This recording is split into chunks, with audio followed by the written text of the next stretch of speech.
आज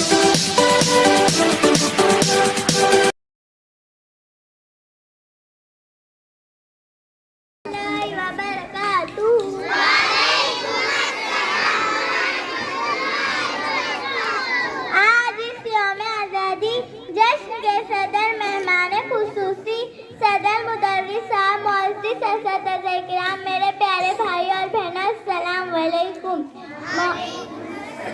मोहतरम सामाईन, हर मुल्क की तारीख में कुछ ऐसे भी अहम दिन और क्षण होते जिनकी अहमियत के पेश नज़र और कौम इसको याद रखती है।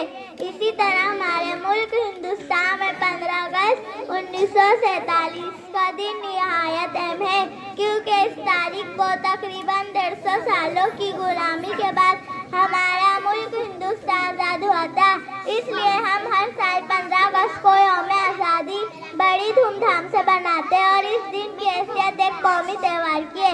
अब मैं इसी शेर पर अपनी तकरीर को ख़त्म करना चाहती हूँ।